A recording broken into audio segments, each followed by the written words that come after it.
Why suffer? Why suffer unnecessarily? Why sit in discomfort if you don't have to? When you have a headache, you take an aspirin. When you're a diabetic, you'll take insulin. So if you have a condition that makes you feel sad or makes you just feel like nervous and uptight to the point where you're uncomfortable in your own space, why not do something to try to alleviate that? Why not try to give yourself a little bit of relief? Why suffer unnecessarily if you don't have to?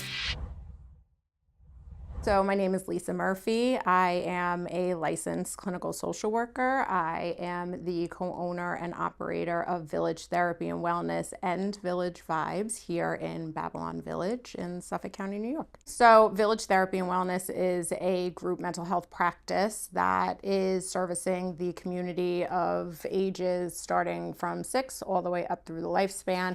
We work with individuals and groups, couples, families, with a variety of different symptoms that we're able to help people manage, whether it's anxiety, depression, life transitions. We're seeing a lot of people coming in for ways to parent teenagers in the digital age. That's become a very popular topic. We see a lot of teens here, a lot of teens with ADHD. So that is pretty much the population that we service currently. And then with Village Vibes? So Village Vibes is a little bit different. So that's kind of like our spin-off of Village Therapy and Wellness.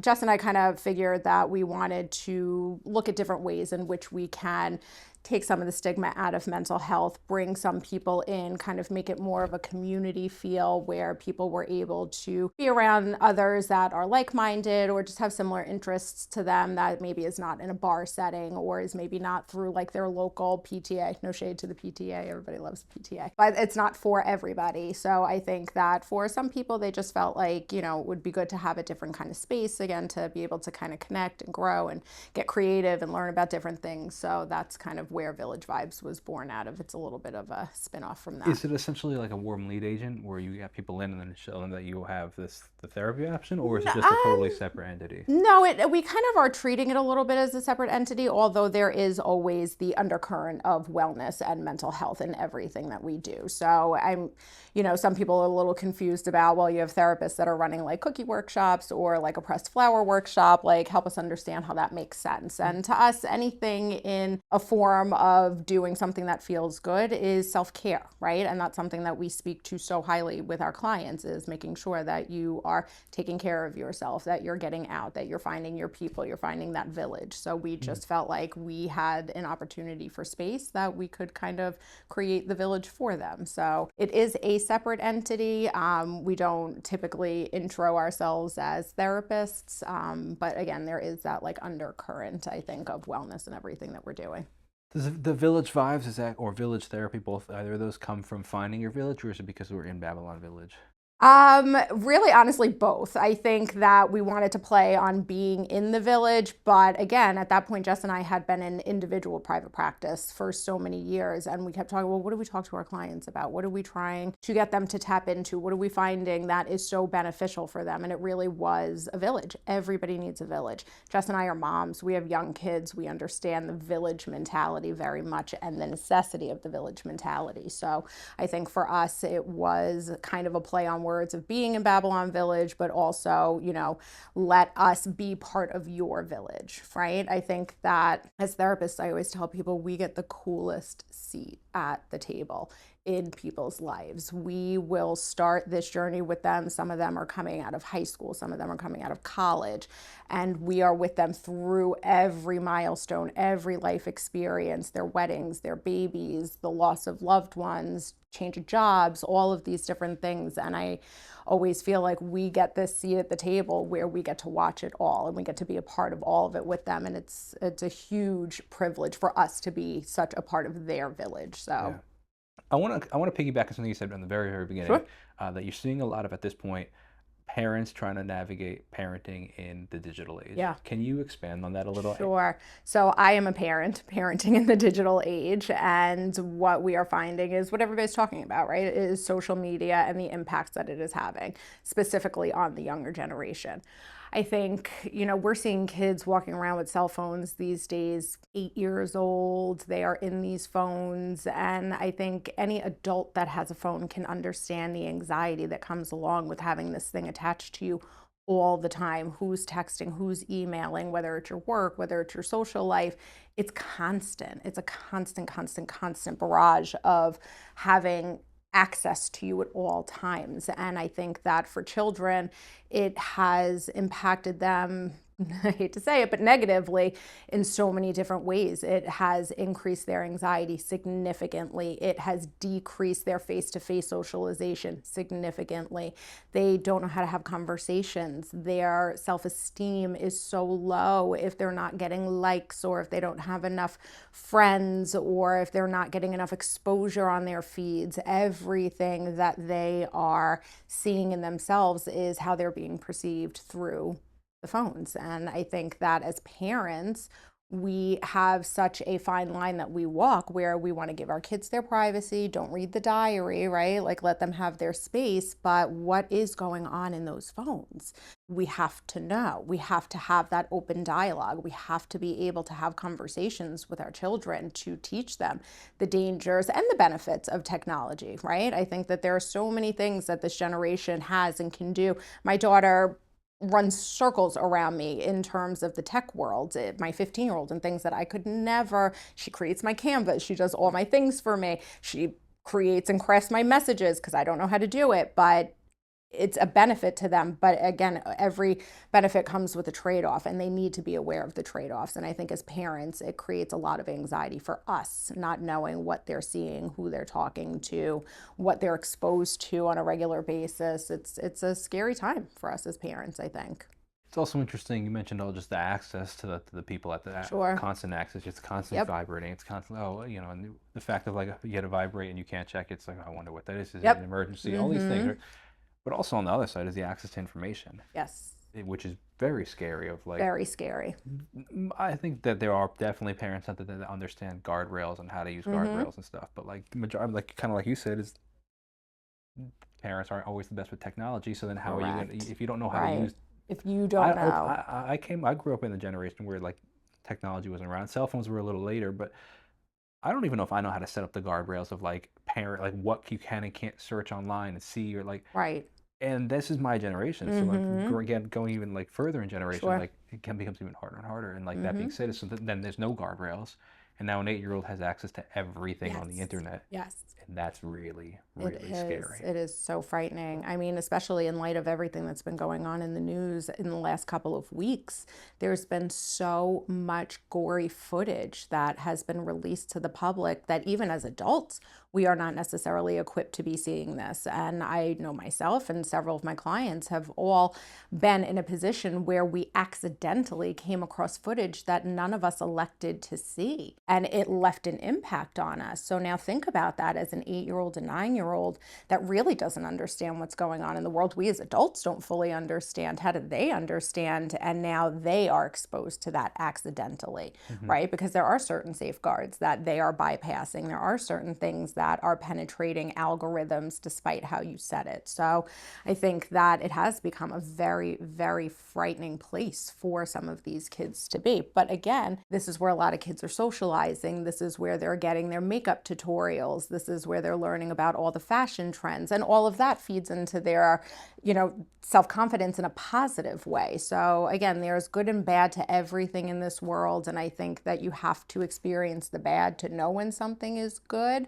So you just got to kind of navigate it. But I think communication with your kids is key. I think that that really is. And again, as parents, educating yourself as best as you can. So walk me through what that communication should look like as a parent. Sure. Well, I'm learning. As a first-time parent myself, I have two daughters. I have a 15-year-old and a 12-year-old. So we are in the thick of the teenage years and high school and all of that. I think for me, it's a little different raising kids because they know what I do for a living. So I am always walking that fine line where they feel like I'm talking to them like I am their therapist, not their mom. They don't want to hear from a therapist or a mom at that age. So it's a little bit of a tricky dialogue at times. They're not always super eager to have those chats with mom. But, I just keep finding little ways in there and try and meet them where So, they're like at. the average parent that's not a therapist, Sure. how would you recommend that they start that conversation with their teenager? So I think the best way, obviously, again, is education, right? How can we educate our children on something if we ourselves are not fully educated in those areas? So I think that it is finding really good resources, really good materials that are out there for parents to be able to understand the information. And then again, opening that door to their children where their kids feel safe to have those conversations, where the parents are able to explain that, any guidelines that we're putting on, a major phrase that I use often is, this is not a punishment, this is protection, right? And I think kids have a very hard time understanding the difference between the two. So that is a famous line in my house that my kids hate, but that is really the truth of the matter. Is, I know this feels like a punishment, but it is not. It is a protection. And I think that that is a good phrase for kids to understand when they are having certain parameters put on them, or the parents are saying, let me keep your phone in my room at night so you don't have the blue screen flashing in your face. They feel like they're being punished, but really it is for their protection. It's absolutely. So I have a 2.5-year-old at home, Ah. and it's funny how it's been a very long time since I've been in my parents' household and Sure. being disciplined by my parents. Mm-hmm. But now that I'm disciplining her, it flashes back like it was yesterday, Yes. and I'm Yes.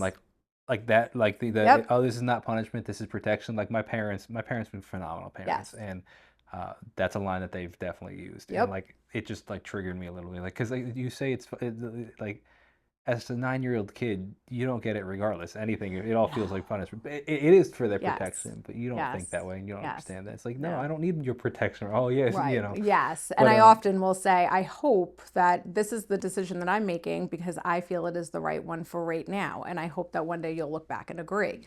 That might not be tomorrow. That might not even be next month. But I'm hoping that one day you will look back and understand. and even if they don't, the fact that you have their well-being in mind, Sure. hopefully they can at least see that. It's like, okay, mom didn't get it perfect, and I disagree with her Right. decision, but she was still just trying the best to parent us Exactly. in a Yes. loving I way. said that to my daughter the other day. I said, it's the first time I'm doing this. First time you are 15. It's the first time I'm a mom. So cut me some slack here, kid. Yeah, I hear It's a you. tough gig out It here for is us moms, a lot harder than especially I us moms expected. that are juggling businesses, right? So Jess and I actually, we joke around. We always say she's got 2 girls, I have 2 girls. So I always say, if we can survive this life where we have 2 businesses, 2 teenagers each, I said, I think that will be okay. It's a Toughens you lot. up real quick. Yes, does. Absolutely. Yes. So talk to me a little bit more about Village Vibes Yeah. and what your goal is for that. So Village Vibes is, I mean, it's still so much in the infancy stages, which is so fun, and it's new, and we're growing and we're learning and we're meeting all of these amazing people and finding ourselves in all of these different rooms that we as therapists never necessarily would have imagined that we would have been in. So our goal really is just to have this place and a community, again, where people can come and they can meet others and they can learn new things, or they can teach new things, or they can grow their own businesses. I think that as women, we're always so happy to support the female entrepreneurial community, because it is so important to have that kind of support, especially from other women. I think, women by nature tend to be a little catty and a little petty at times, or at least we're known to be. I've never noticed that. I don't know if you've ever heard that about us or not, Never but noticed. I think that, especially what we have found is that there really is such a tremendous community of women that just love to support other women, and that is very cool. So I think we just want a little piece of that pie. We just want to be women supporting women and supporting the community, whether it's young children coming in for workshops, whether it's moms coming in for a little reprieve, whether it's somebody coming in struggling with IVF and they need a support group and we're able to give them the space to be able to do that. Again, we're just here for everybody and anybody. I think I think what you guys are doing is a really incredible thing. Thank you. I really like the holistic Mm-hmm. Not holistic in like the vibey holistic, like Yeah. earthy holistic, Mm-hmm. but like the holistic as in a whole picture Yeah. of wellness and therapy. Mm-hmm. You know,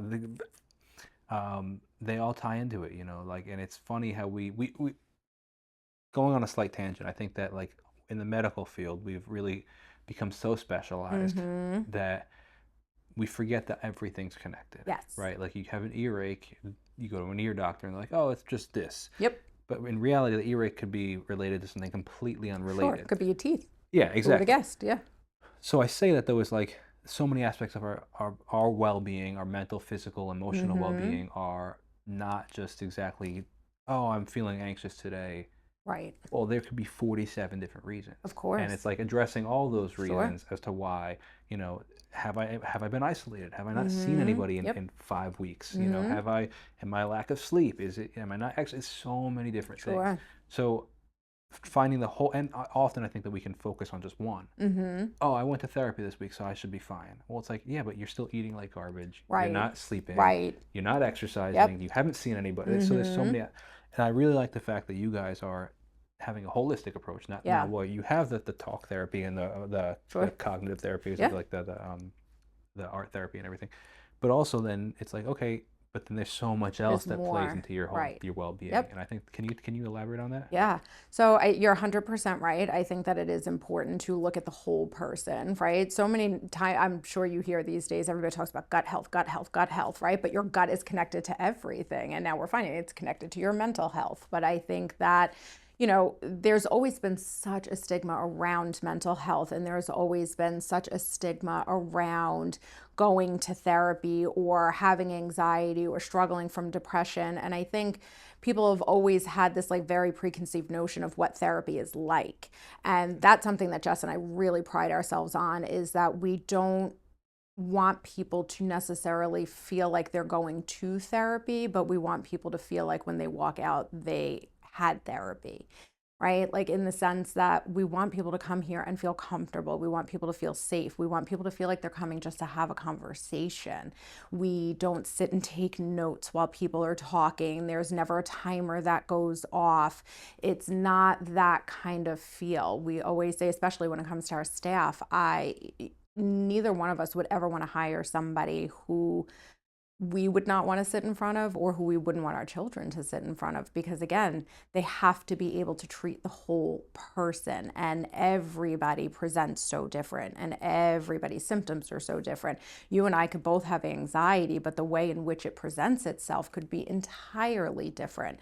So I think it is important to be able to look at an entire person and all parts of them. It's not just about the trauma. People come in, there's so much more than just their trauma. So we really get to know the whole person. Like I said, having that seat at their table, we get to know everything. So we know the family members, we know the coworkers, we know everything.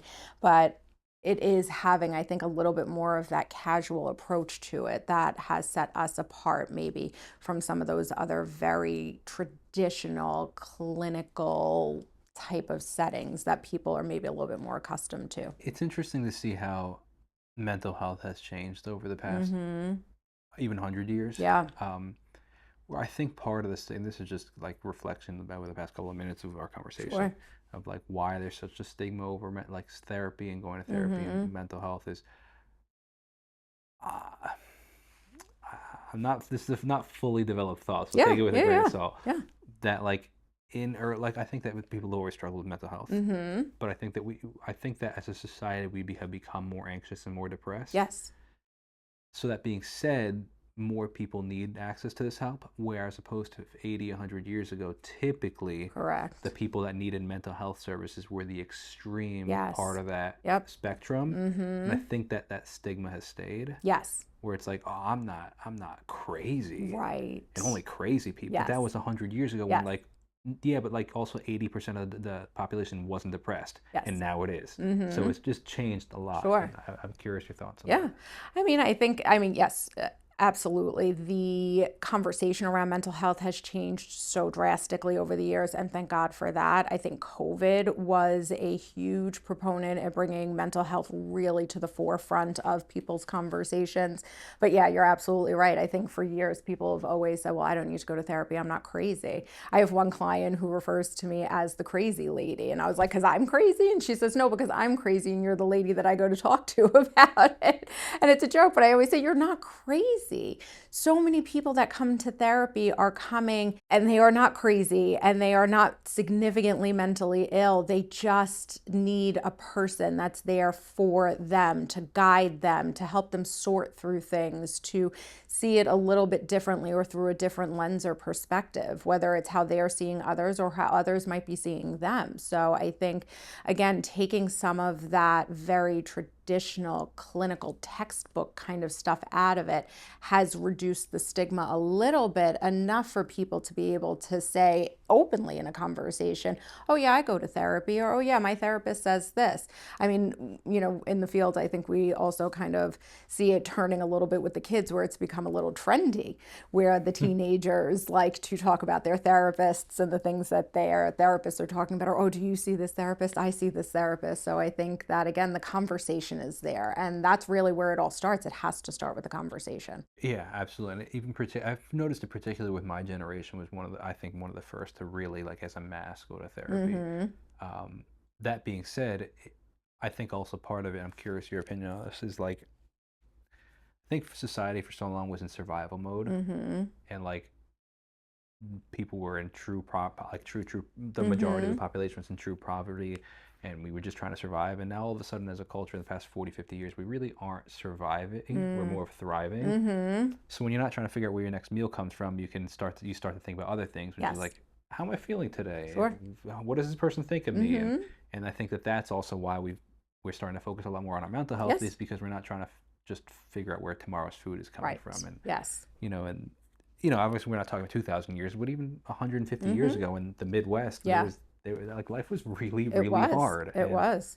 it's a very, very different way of Sure. seeing things, and you're not, I But don't I know. think that's where social media comes into play, right? I think the exposure through social media of people being able to put their own wellness journeys out there, I think is what gives them, or gives other people really, that access to say, oh, that person goes to yoga, or oh, that person goes to a sound bath, or that person's going to therapy, right? Some of our clients come here, they tag us in their posts, and they are very proud to say that they are at therapy today. So I think, again, it's the exposure, it's the conversations around it that allow people to feel like maybe for the first time in a really long time, it's okay to take care of me.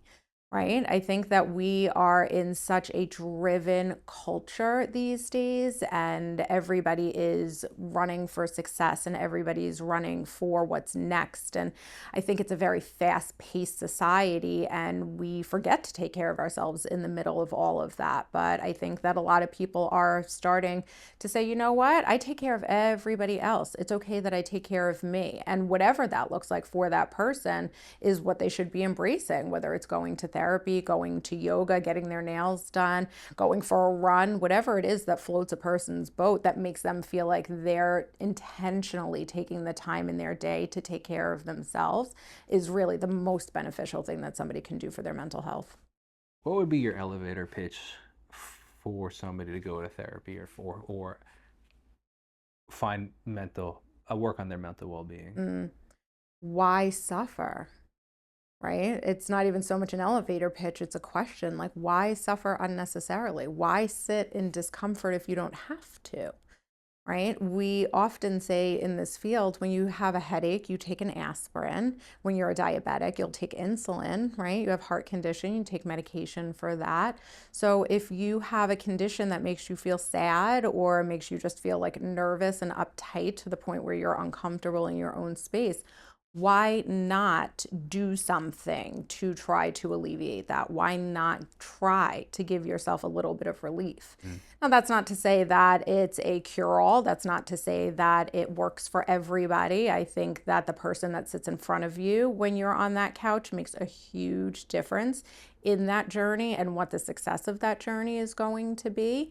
And I think that, again, that I don't even know that I have a pitch for it necessarily, because I think people have to really find out for themselves what that experience is and what they will be able to get from it. I couldn't sell that experience to them, but my question is why? Why suffer unnecessarily if you don't Yeah. have to? No, that's exactly what I was looking. I wasn't looking for like a sales pitch, but Yeah. more of like a like what do you think people can get out of it kind of thing. Yeah. There's a phrase that I've heard. My dad's a recovering addict. He's been clean for 25 Good for years. him. But there's a phrase in that community that goes, when people change when they're sick and tired of being sick and Say tired. it all the time.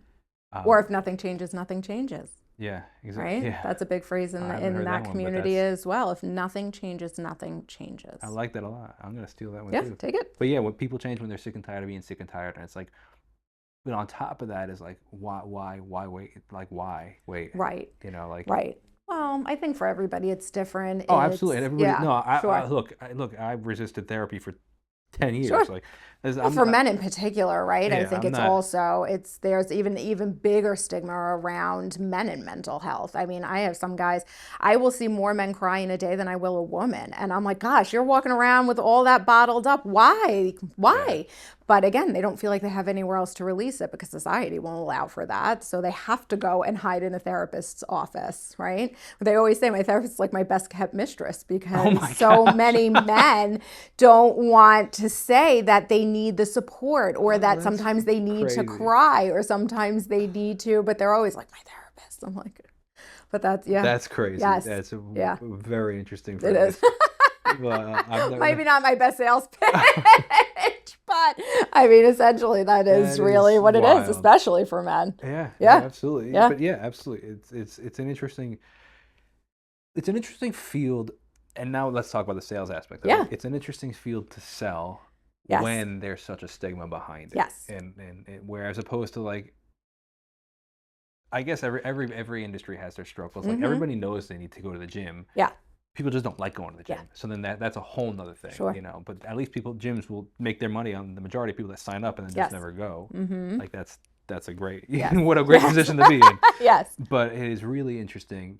Just on the aspect of it, or the opposite side of like, oh, I'm afraid to go, and now like even building a clientele on that, you know, it's a Yeah. very interesting thing. So, you're right. In selling therapy or marketing, even for therapy, it's a fine line, because you can't be sales pitchy. You don't ever want to feel shticky when you're, promoting your business. So it is a little bit of a walk or a fine line that we do. What would you say is something that people that are looking for a therapist should look for in a therapist?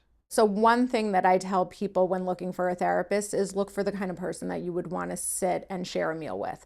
Look for the kind of person that you would want to sit and share your experiences with and feel comfortable enough in their space that you would value what their feedback is to make changes. Yeah, I don't even have a question about that. I think it's a great point. Absolutely. Okay. Yeah, it is. And that's part of where we came up with the name Village Vibes, because we always say, like, you have to vibe check your therapist. Like, if that vibe is not there, again, you can, in my opinion, this is again all my opinion, but anybody can go to school and get the best grades and have all the letters in the world behind their names. But I don't believe that everybody is a great therapist. Sure. And I don't think that it is solely educational based. I think that it is just kind of this innate trait that some people have or they don't, to be able to sit and have conversations with people in a very deep and meaningful type of way. You can't learn that in a textbook. I think part of the reason that is also going back to that stigma thing is because 2 generations ago, there was a very, very, very small pool of therapists. Yep. So you kind of got what you got, and we were kind of stuck with that. And it was a very, the typical stigma of like some old man sitting with a notepad and relaying Tell on me the how you thing. feel. Where now that mental health has become such a large conversation, there's a large sum of people that have become therapists, and some are terrible, like you said, but that also being said, it opens the door for a lot of other really great people that have a very, there's the someone personality. for everyone. There is someone for everyone out there. And I think that we get the question a lot of, the field is saturated. It's become very saturated, where, like you said, 25, 30 years ago, you couldn't find a therapist. There was one every 20 miles. You had to travel. You had to like really do some heavy lifting to get yourself to therapist, where now I've said we've kind of become like nail salons. There are 10 of us on any block, right? In some of these populated areas. But I think that there's more than enough to go around for everybody. I don't think that there should be a level of competition. I think that we all bring such a distinct skill set to our own practice and to our own sessions that it's not about competition and saturation. It really, I think there's somebody for everybody out there. Yeah, absolutely. So what's next for Village Vibes and also Village Therapy and Wellness? So I think that for Village Vibes, again, we're just going to keep growing and expanding and opening our doors and meeting new people and being there for the community and seeing what their needs are and kind of meeting them where they are, similar to how we've always done with our clinicians. I think, maybe a second location would be really fun at some point. Where would you love to open up a second location? Oh, I don't know. We always loved like the Oakdale, Bohemia, Sayville area. I think is kind of fun. Similar vibe to Babylon here, which is kind of, our community and where we're rooted. So, but yeah, I think just creating longevity and maybe What a would little, it take to open a second location? a clone of myself and Jess. Yeah, what would it take? It would time and Second money location and of Village Vibes or Village Therapy and Wellness, or both? both. Why not? Let's do it all, right? I think we're here for everything, and we don't really care to say no to anything at this point. So we'll see what it's got for us. Yeah, absolutely. Yeah. So one thing I'd like to ask, wrapping it up, is what's one thing that you know now in your career that you wish you knew when you first started out? One thing that I know now in my career that I wish, I think it's not all that deep, and you don't have to change who you are, because not everybody's going to like you and not everybody's going to welcome you into the room. And just because they didn't doesn't mean that somebody else won't. So I think it would just be more of that. Just stay What do you confident. mean it's not that deep?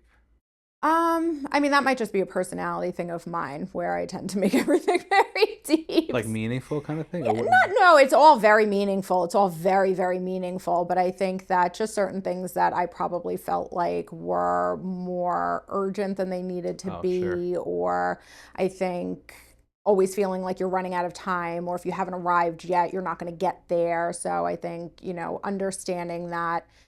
I think if I could, I always love a good line, and my line for this one is, if I could go back to my younger self in business, I would say, don't measure your success on other people's rulers. Yeah, I think that that would be my message to my younger business self. outside of business. Yeah. I think that's a great life. Yeah. That's what social media is. It's like, oh wow, that person's got a really fancy ruler, and Yes. my ruler over here, my life over here doesn't even Yes, fit. I got my ruler in Target. They got theirs at Yeah. Nordstrom's. What's happening But here? not even that. It's like now I'm like trying to fit my life onto their fancy ruler. That's Yes. like could Yep. be very. It could be Yes. a fake knockoff for Absolutely. all I know, and we just Yes, but your ruler is your ruler, and I yeah. think that that's what I would tell my younger Absolutely. self. Yeah, I love it. Well, it's Thank been you. an absolute pleasure. So Thank you. so Thank much. you so much. Absolutely This was great. so fun.